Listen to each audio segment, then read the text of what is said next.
Question है number analogy का। यहाँ पर आप देखिए, जो संबंध 5 का 24 से होगा वही संबंध 12 का प्रश्न चिन्ह के स्थान पर आने वाली संख्या से होगा।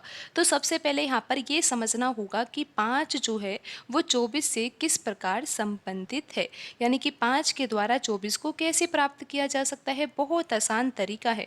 यहाँ पर लिखा हुआ है 5, अगर हम 5 का वर्ग कर दे तो 25 आ जाएगा, लेकिन यहाँ पर तो 24 लिखा हुआ है ना, तो 25 में से एक घटाने पर ही तो 24 आ जाता है ना।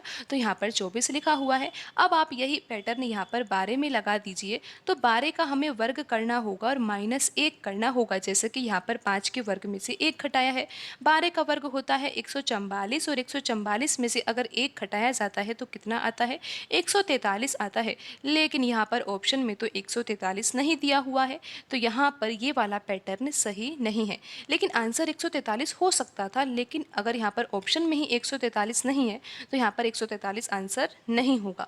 तो यहाँ पर हमें किसी और पैटर्न से सोचना होगा, क्योंकि आंसर तो हमें यहाँ पर दिए गए ऑप्शन में से ही लेकर आना है ना। तो पैटर्न बिल्कुल आसान है, आप यहाँ पर ध्यान से समझिए कि यहाँ पर लिखा हुआ है 5 और 5 से प्राप्त करना है 24। तो कितना आसान तरीका है, यहाँ पर आप ध्यान से समझिए।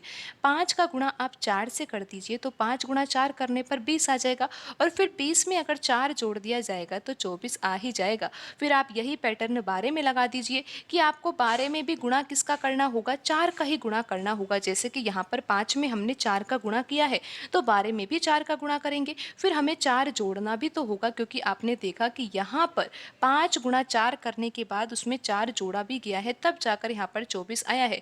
तो 12 गुणा 4 करने पर 48 आ जाएगा, और 48 में भी 4 जोड़ना होगा तो यहाँ पर 52 आ ही जाएगा।